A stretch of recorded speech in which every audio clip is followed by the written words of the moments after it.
আসসালামু আলাইকুম ওয়া রাহমাতুল্লাহি ওয়া বারাকাতুহু। তৌফিক আলাই আছি আপনাদের সঙ্গে। আশা করি আপনারা প্রত্যেকেই ভালো আছেন।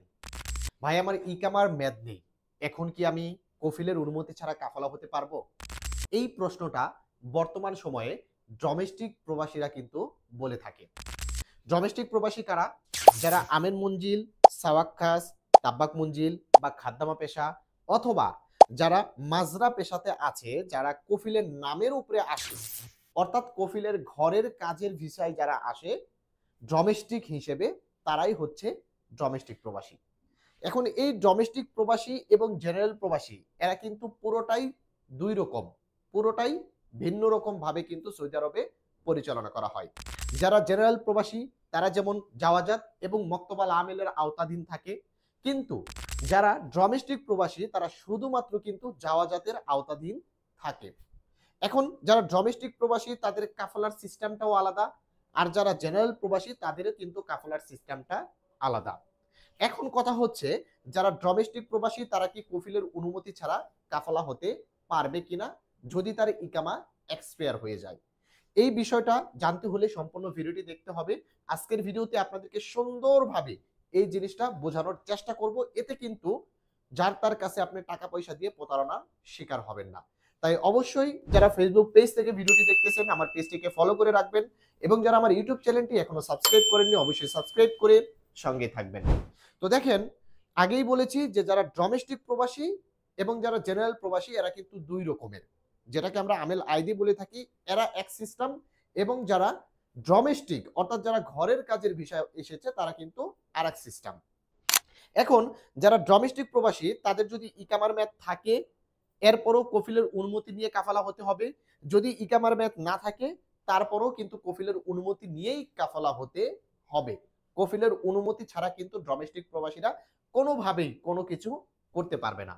যেমন জেনারেল প্রবাসী যাদের ইকামা যদি এক্সপায়ার হয়ে যায়, 3 দিন পার হয়ে যায়, তখন কিন্তু তলব দিলে পুরাতন কফিলের কাছে তলব যায় না, অটোমেটিক কিন্তু তলবটা ওকে হয়ে যায়। আর ডোমেস্টিক প্রবাসীদের ক্ষেত্রে যদি আপনার ইকামা এক্সপায়ারও হয়ে যায়, এরপরেও আপনার পুরাতন কফিলের অনুমতি ছাড়া আপনি কখনোই কাফালা হতে পারবেন না। এখন এখানে হচ্ছে কাফালা হওয়ার সিস্টেম দুই ধরনের। একটা হচ্ছে যদি আপনি আপনার পেশাটাকে পরিবর্তন করে কাফালা হতে চান তাহলে এক সিস্টেমে আপনাকে তলব দিতে হবে, আর যদি আপনি পেশা পরিবর্তন না করতে চান তাহলে আরেক সিস্টেমে আপনাকে তলব দিতে হবে। যেমন ধরেন আপনি যদি পেশা পরিবর্তন করতে চান তাহলে যার কাছে আপনি কাফালা হবেন সেই মুআসাসা থেকে তলব দিবে পেশা পরিবর্তন সহ, এবং আপনি ওকে করবেন, পুরাতন কফিল ওকে করবে, কাফালা হয়ে যাবে। আর যদি আপনি মেহনা পরিবর্তন না করতে চান তাহলে বর্তমান যে কফিল আছে সে তলব দিবে নতুন কফিলের কাছে, আপনি ওকে করবেন, নতুন কফিল ওকে করবে, কাফালা কমপ্লিট হয়ে যাবে। তাহলে বোঝা গেল আমিন মঞ্জিল, সাওয়াক্কাস বা তাব্বাক মঞ্জিল যারা ডোমেস্টিক পেশার প্রবাসী আছে তাদের কাফালার সিস্টেম দুই ধরনের। দুই ভাবেই আপনার নতুন কফিলকে প্রয়োজন পড়বে এবং দুই ভাবেই আপনি পুরাতন কফিলকে প্রয়োজন পড়বে। পুরাতন কফিল ছাড়া আপনি কখনোই কাফালা হতে পারবেন না। এখানে আরেকটা কথা বলে রাখি, যদি আপনি মেহনা পরিবর্তন করতে চান, মেহনা পরিবর্তন করার জন্য কাফালা ব্যতীত আপনি মেহনা পরিবর্তন করতে পারবেন না।